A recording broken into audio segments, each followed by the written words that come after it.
I have set myself a target for this year, and don't get me wrong, it's not the typical, you know, New Year's aspirations or whatever. I am tracking my own expenses, so therefore I figured let's make a video on how to save money in 2023, because everyone does want to save money.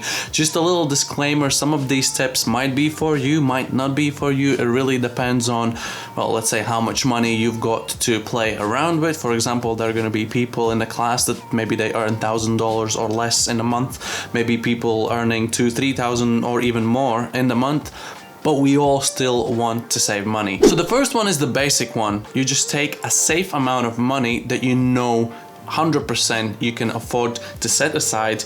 Is it 10, 20, 30, 50, whatever dollars, and do it month after month, and you stick to it for the whole year, for 2 years or whatever, and you'll save your money. Obviously, it really depends on your income. Whatever, you know, is a safe amount for you may be, you know, not that safe amount for someone else, so that is totally up to you. Now, the second one is a bit more tricky. For example, you set yourself a percentage of your wage that you set aside every single month, and this is where it comes in, where maybe not everyone's going to be able to afford this. For example, you take 10% of your wage and you set it aside every single month, no matter what. If you, for example, earn $1,000, you take 100, you set aside for your savings. If you earn more than that, again, 10% comes off.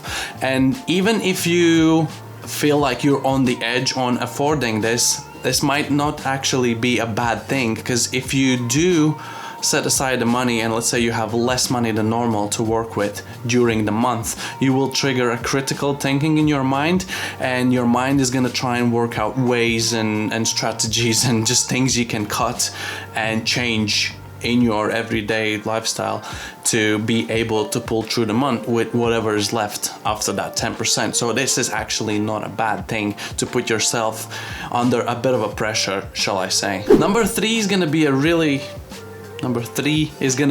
cool little trick that actually Maira told me. I had never heard about this theory before, but it's the 24-hour rule. If you suddenly jump in your mind to conclusion, I'm gonna buy this thing, I'm gonna get this whatever, and it's kind of a big-ish thing to buy, let yourself think about it for 24 hours. Just don't straight in and just buy it.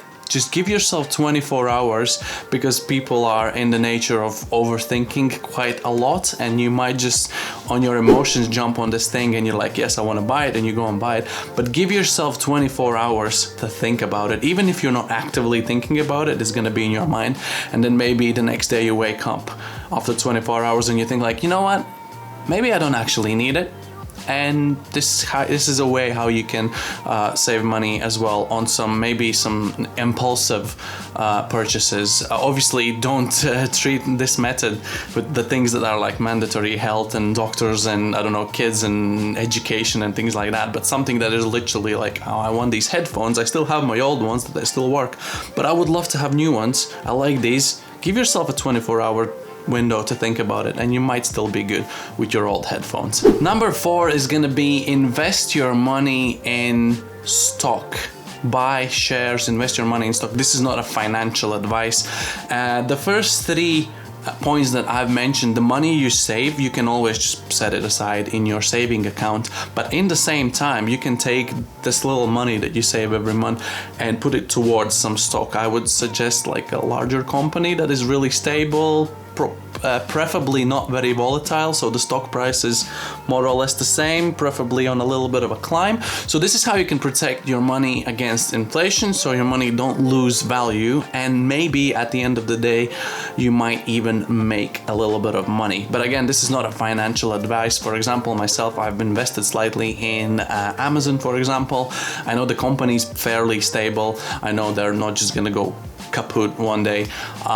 So yeah, this is where my money goes, and even if I don't earn maybe as much as I would want to, at the end of the day my money's safe there and it's not gonna lose any value. Number 5 is gonna be the roundup apps, and some of the banking apps actually have this feature as well. So for example, in my experience, I've used a Moneybox app on my phone. You can connect with your bank account, and whenever you make a purchase, for example, you pay for like something, I don't know, coffee or whatever, $4.50, and the app automatically rounds it up to $5, takes the 50 cents, and that goes towards your savings. And every single time you are just shy of the next dollar, it'll take your cents and just put it towards your savings. And you can set it up in different ways. You can put it up to a full dollar.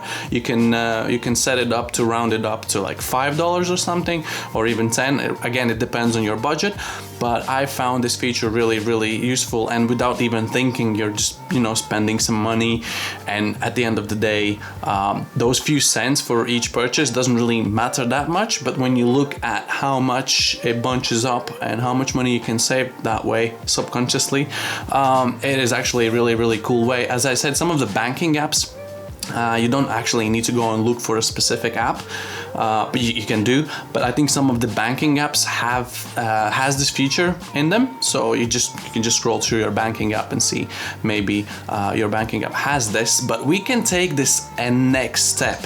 We can step it up a little bit. So the app that I mentioned, the Moneybox, by the way, we are not sponsored anyway, has a 90-day policy for the withdrawal, which was a total game changer. Not only I was rounding up my spendings, which went in my Moneybox saving account, but I had a 90-day delay for me to, whenever I clicked, I want my money, withdraw. I click withdraw, and it will take 90 days for that money to come into my bank account. And you might think like, what the heck, if I want my money now? That's the thing, if you want your money now, it's another emotional purchase that you want to make. Knowing that it's gonna be a 90-day delay, you're just not bothered by withdrawing it like so often. So this is actually gonna help you save for much longer, because you know you're not going to get the money straight away, and you think about it, where am I going to be within 3 months? I might not need that money at that point, so you just keep on saving. So that feature was something that I really liked. Number 6, of all the savings you've done, obviously not everyone's gonna be in a position to do this, but I've tried this method for myself as well. Kind of liked it. Whenever you do your savings, make sure you do your savings first, treat yourself first, and then just spend whatever is left over. And for example, if you know the certain date when you get your next paycheck, and you've done your savings, you've done your bills, you've done your food, kids, education, career, transportation, car, holiday, whatever, and the day before you receive the next paycheck, if there is still something left in your bank account, you just transfer it all to your savings or stocks or whatever you like to put your money when you're saving it, even a sock. And then the next day you wake up with your new paycheck and you treat it as a brand new page in the book, and you start the process all over again from the very beginning. Again, set aside your savings, live your life, either you get weekly or monthly pay, and again, live your everyday life till almost you get your next paycheck.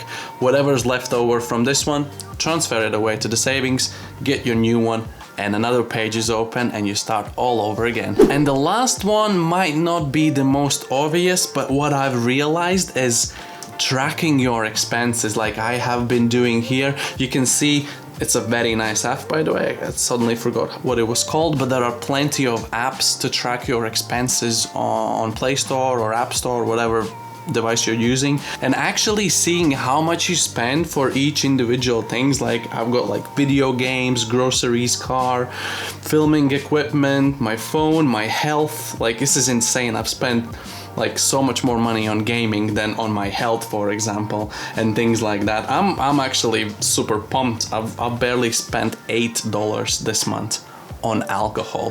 So this is like the little things when you see your spendings out in the app, in the groups, this is really gonna help you to track down your spendings, and you'll be like more mindful and more thoughtful about your spendings, and you might just, you know, hold yourself back a little bit. So I hope some of these tips were useful. Make sure you subscribe to the channel for similar content, photo, video, editing, photography. Maira's chilling in the background as always, pretending to be my assistant.